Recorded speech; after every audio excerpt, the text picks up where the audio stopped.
नमस्कार दोस्तों, मैं नागेंद्र गंगोला फिर से हाजिर हूं आपके पास लेके हिस्ट्री ऑफ इंग्लिश लिटरेचर की सीरीज। और 91.2 एफएम पर आप मुझे सुन सकते हैं, और जो कि उत्तराखंड ओपन यूनिवर्सिटी का एक बहुत शानदार कम्युनिटी रेडियो प्रोग्राम है, जिसके अंतर्गत हम तरह तरह के लेक्चर सीरीज और तरह तरह के लोगों से मिलना और कई तरीके का एक्सपोजर स्टूडेंट्स तक पहुंचाते हैं। और ये सिलसिला चलता रहे, इस वजह से मैं भी आपके सामने लिटरेचर के टाइम टू टाइम लेक्चर लेके आता रहता हूं। और इस समय आजकल मैं मुखातिब हूं आपके सामने। आप लोगों को पता है कि हिस्ट्री ऑफ इंग्लिश लिटरेचर की सीरीज चल रही है, और काफी बड़ी सीरीज है। मुझे लगता है कि ये 60-70 एपिसोड तक जाने वाली है, और जिसमें आज मेरा चौथा लेक्चर आपके सामने है। और इस बार मैं बात करने वाला हूं एंग्लो नॉर्मन एज में। जो पहला लेक्चर था उसमें मैं बता चुका हूं ऑलरेडी कि हिस्ट्री और बैकग्राउंड क्या रहा था, और आज बात करेंगे साहित्य की। और बिल्कुल आराम से साहित्य को जानते हुए चलते हैं कि इस समय जो साहित्य था, क्योंकि बात हम इंग्लिश लिटरेचर की कर रहे हैं, तो और लिटरेचर की बात न करें तो फिर बेमायने हो जाता है। तो हम चलते हैं अब साहित्य की बात करने, और ये देखते हैं कि एंग्लो नॉर्मन एज में साहित्य ने कैसे करवट बदली। तो सबसे पहले हम चलते हैं कि जो साहित्य था वो किन चीजों में डिवाइडेड था। देखिए, जब एंग्लो नॉर्मन एज के साहित्य की बात करें तो उस समय पोएट्री थी नंबर 1। दूसरा था क्रॉनिकल्स, जिसको हम हिस्टोरिकल रिसोर्सेज भी कहते हैं, हिस्टोरिकल डॉक्यूमेंटेशन भी कहते हैं। क्रॉनिकल्स मीन जो एज के हिसाब से डॉक्यूमेंटेशन होता है। और तीसरा जो क्षेत्र था वो था रिलीजियस एंड डाइडेक्टिक। देखिए, रिलीजियस तो धार्मिक हो गया, और डायडेक्टिक एक इंग्लिश लिटरेचर में बार बार आने वाला शब्द है। तो सारे विद्यार्थियों को पता होना चाहिए कि डायडेक्टिक की जब हम बात करते हैं तो उसका मतलब होता है कुछ ऐसी चीजें जो सोसाइटी में कुछ सिखाने के लिए उद्देश्य से लिखी गई हों, जो उपदेशवादी हों, जिनमें शिक्षा हो, जिसमें हम ये सोच के लिखते हो कि यह समाज सीखेगा इनसे, उनको डायडेक्टिक कहते हैं। तो धार्मिक और डायडेक्टिक चीजें भी लिखी गई हैं नंबर 3 में। और चौथा है द रोमांसेस। रोमांसेस की बात भी अभी हम करेंगे कि रोमांसेस किसे कहते हैं। फिलहाल मैं बता देता हूं कि रोमांसेस वो कहानियां होती हैं जो काल्पनिक होती हैं, और बाकी अभी मैं आगे बताऊंगा, क्योंकि रोमांस अपने आप में एक बहुत अच्छा शब्द है जिसे समझना चाहिए। पहले भी मैं इस बारे में कभी बात कर चुका हूं अपनी सीरीज में। और फिर अगला जो एरिया था वो था प्रोज। तो इतनी चीजों को समझते हैं और सिर्फ इनके महान वर्क्स के बारे में बात करते हैं, और आगे बढ़ेंगे फिर चौसर एज में। तो चलिए शुरुआत करते हैं कि पोएट्री की। जब हम पोएट्री की बात करते हैं, जब हम कविता की बात करते हैं, वो भी खासकर एंग्लो नॉर्मन एज की, तो हमें 3 तरीके की पोयम नजर आती हैं इस पीरियड में। और उन पोयम में ही जो मैंने सेगमेंटेशन दिए थे, पहली पोयम है जो क्रॉनिकल्स कहते हैं हम जिन्हें। क्रॉनिकल्स क्या थे? देखिए, उस वक्त क्या होता था, ज्यादातर लोग क्रॉनिकल्स लिखते थे, और क्रॉनिकल्स में ये होता था कि घटनाएं नोट की जाती थी टाइम टू टाइम, और जिस तरीके से घटनाएं घटी हैं। और इसीलिए क्योंकि एक तरीके से आने वाले समय में यही घटनाएं जो हमने नोट की हैं वो हिस्ट्री बनने वाली, तो क्रॉनिकल्स के अगले नाम को हिस्टीरियोग्राफी भी कहा जाता था उन दिनों। तो मैं एग्जाम्पल दूंगा कि पोएट्री में कौन से ऐसे क्रॉनिकल लिखे गए जिसमें हिस्ट्री को दर्ज किया गया। तो लायमन नाम का एक व्यक्ति है, एक पोएट है जो शानदार पोएट है, और मैं बड़े जिनका बहुत असर रहा है उन्हीं पोएट्स की बात करूंगा। और माइनर वर्क्स की हम बिल्कुल बात नहीं करेंगे, क्योंकि वो कहीं बिखर गए या उनकी कोई इंपॉर्टेंस रही नहीं। तो लायमन, जिसकी स्पेलिंग है LAYAMON, लायमन ने एक बहुत शानदार हिस्ट्री क्रॉनिकल लिखा है जिसका नाम है ब्रूट। ये बहुत ही पॉपुलर एग्जाम्पल है इस जॉनर का, इस विधा का बहुत ही शानदार एग्जाम्पल है। आपको ये बता दूं कि इसमें लगभग 16,000 लाइन है, यानी 16,000 लाइन इट पजेस।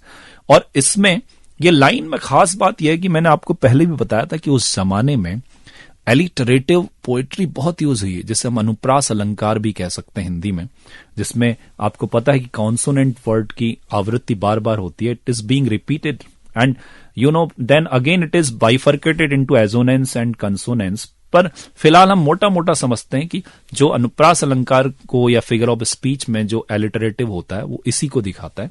और 16,000 लाइन्स की लंबी पोयम लिखना अपने आप में ये आप समझ सकते हैं कि कितना हेक्टिक टास्क रहा होगा।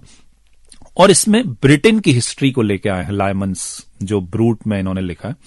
और खासकर ओल्ड इंग्लिश पीरियड को इन्होंने ज्यादा इंपॉर्टेंस दी है और उसके बाद फिर बाकी को भी लेके आए हैं लास्ट तक।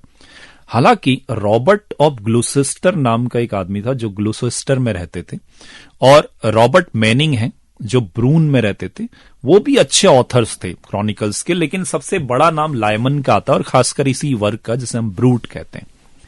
पोइट्री में ही जो दूसरा सेगमेंट मैंने बताया था, रिलीजियस एंड डायडेक्टिक पोइट्री, धार्मिक और उपदेशवादी।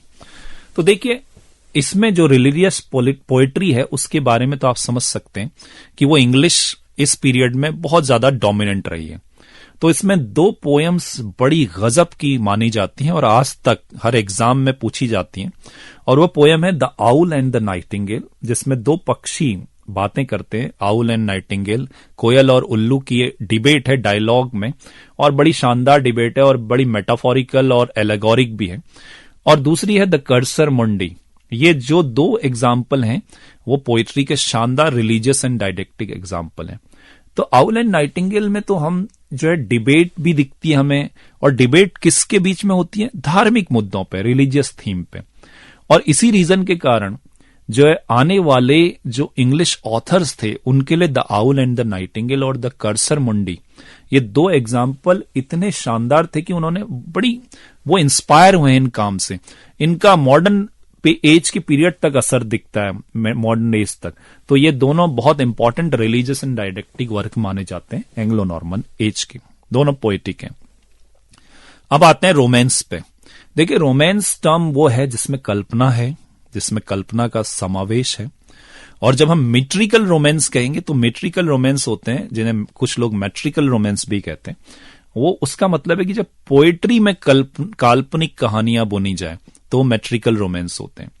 और रोमांस में उन दिनों आप जानते हैं कि शिवैलरिक नेचर के होते थे, बहादुरी से भरे कारनामे, हीरोइक भी होते थे, और लव इसमें बहुत थीम होता था। तो हमने पहले भी डिस्कस किया है कि कोई रोमांस ओल्ड इंग्लिश पीरियड में बिल्कुल नहीं थे, लेकिन फ्रेंच वाले में आके एंग्लो नॉर्मन में बहुत रोमांस लिखे गए। और इसका कारण यह था कि फ्रेंच प्रभाव था नॉर्मन्स एज में, तो रोमांसेस बड़े सब्जेक्ट मैटर थे उनके पास, और फ्रांस की कहानियों से भी सब्जेक्ट मैटर थे, उनके कल्चर से मैटर थे। तो इनके रोमांसेस को भी मैं 3 कैटेगरी में बांट सकता हूं, इतना ज्यादा रोमांस लिखा गया उस समय। एक तो मैटर ऑफ ब्रिटेन है, मैटर ऑफ रोम है, और एक मैटर ऑफ फ्रांस है। इन मैटर का क्या मतलब है? मतलब इनकी जो कहानियों का स्टफ होगा या मुद्दा होगा वो इस देश से लिया जाएगा। जैसे मैं बात करूं अगर कि मैटर ऑफ ब्रिटेन, तो कुछ रोमांसेस लिखे गए हैं जो इंग्लैंड की कहानियों से बुने गए हैं। जैसे इंग्लैंड में किंग आर्थर कितना बड़ा लेजेंडरी फिगर है, आप सभी लोग जानते हैं, और उनके नाइट्स, ठीक है। तो इंग्लैंड के जितने भी ऑर्थर पे जो पोइट्री लिखी गई है रोमांसेस, वो मैटर ऑफ ब्रिटेन की पोइट्री मानी जाती है। और रोम में अगर आते हैं तो ट्रॉय का युद्ध, अलेक्जेंडर द ग्रेट और शार्लमेन जो है, ये इस तरीके के जो बेसिकली रोम के इन्होंने लिखे हैं, जिसमें रोम बेसिक में सबसे ज्यादा अपने फोकस में रहता है। और जब हम मैटर ऑफ फ्रांस करते हैं तो शार्लमेन की कहानियां आती हैं, तो फ्रांस के वहां से लेते हैं, कल्चर से कहानियां लेते हैं। तो इस तरीके से रोमांसेस हैं। लेकिन इन रोमांसेस में मिडिल इंग्लिश का सबसे शानदार रोमांस कौन है अगर कोई पूछे, तो एक ही किताब का नाम उभरता है, और वो किताब भी सालों तक, सदियों तक लोगों के आकर्षण का केंद्र रही है, और वह है Sir Gawain and the Green Knight. Sir Gawain भी ऑर्थर के ही उन नाइट्स में शुमार हैं जो लोग माने जाते थे। ऑर्थर के साथ 12 नाइट्स थे, आप जानते हैं। तो Sir Gawain and the Green Knight is one of those famous books which has been always a great inspiration for all the coming authors in the future. तो ये थे रोमांसेस जो पोइट्री है। और अब जब लास्ट में हम आए कि प्रोज कैसा लिखा गया, तो बहुत ज्यादा इंपॉर्टेंट टेक्स्ट तो नहीं मिलते प्रोज में, लेकिन प्रोज में एक एंक्रीने रिवॉले नाम की पोयम है, और एक एजेनबाइट ऑफ इनविट नाम प्रोज माना जाता है, और एंक्रीने रिवॉले नाम का एक प्रोज माना जाता है। तो ये 2 प्रोज माने जाते हैं, हालांकि ये बहुत फेमस नहीं हो पाए। तो इस जमाने में जहां एक और नॉन एलिटरेटिव पोएट्री भी आ चुकी थी थोड़ी बहुत, और क्योंकि एंग्लो सेक्शन में एलिटरेटिव बियोवुल्फ लिखा था, तो बाद में एलिटरेशन हटने लगा था। राइम एंड मीटर इसमें आ गया था। देखिए, पोएट्री पहले एंग्लो सेक्शन में अनराइम्ड थी, लेकिन यहां राइम आई और सब्जेक्ट मैटर यहां वॉर का था, रिलीजन का था मेजर फीचर जो एंग्लो सेक्शन में था। लेकिन जैसे ही हम एंग्लो नॉर्मन में आते हैं तो रोमांस भी आ जाते हैं। तो सबसे इंपॉर्टेंट चीज है साहित्य में कि जहां वॉर और हीरोइक पोएट्री के अलावा रोमांसेस ने जगह ली और ग्रीन नाइट जैसा रोमांस लिखा गया, सर गवैन एंड ग्रीन नाइट। तो ये सारी चीजें रोमांस को सबसे ऊपर स्थापित करती हैं एंग्लो नॉर्मन एज में। तो दोस्तों ये था एंग्लो नॉर्मन एज का हमारा सफर साहित्य तक का, और आशा करता हूं कि ये जो है एंग्लो सेक्शन और एंग्लो नॉर्मन एज अब आपको बिल्कुल क्रिस्टल क्लियर होंगी। और अब जो एज आने वाली है अगली जो लेक्चर है उसमें, वो एक शानदार एज जो हमेशा से हर जगह पे, हर एग्जाम पे और किसी को समझने के लिए भी बहुत जरूरी है, क्योंकि यहां से उभरते हैं father of English poetry Geoffrey Chaucer साहब। तो जॉफरी चौसर आखिर कौन थे, उनके जमाने में क्या क्या करवट बदली है सोशल और जो बैकग्राउंड है कल्चर, और किस तरीके से उनके जीनियस ने इंग्लैंड की पोएट्री को रिफाइन किया है, और कैसी जो है लोकल ईस्ट मिडलैंड डायलेक्ट और इन सबसे मॉडर्न इंग्लिश को बदलने तक का सफर था, और कैसे इतना महान शानदार द कैंटरबरी टेल्स जैसा, prologue to the Canterbury Tales जैसा साहित्य सामने आया। ये सब हम बात करेंगे अगले सीरीज में। तो आप सुनते सुनाते रहिए हेलो हल्द्वानी 91.2 एफएम और ये 91.2 फ्रीक्वेंसी पर, और Uttarakhand community radio hello Haldwani आपकी सेवा में हमेशा अच्छे लेक्चर्स और अच्छी चीजों को लेके आता है जो बच्चों के लिए बहुत इंपॉर्टेंट है और जहां से आप बहुत सारी चीजें सिखा सकते हैं। तो शेयर करते रहिए, सुनते सुनाते रहिए हेलो हल्द्वानी, और मैं नागेंद्र गंगोला आपसे विदा लेता हूं और मिलता हूं नेक्स्ट सीरीज में एज ऑफ चौसर के साथ। धन्यवाद दोस्तों।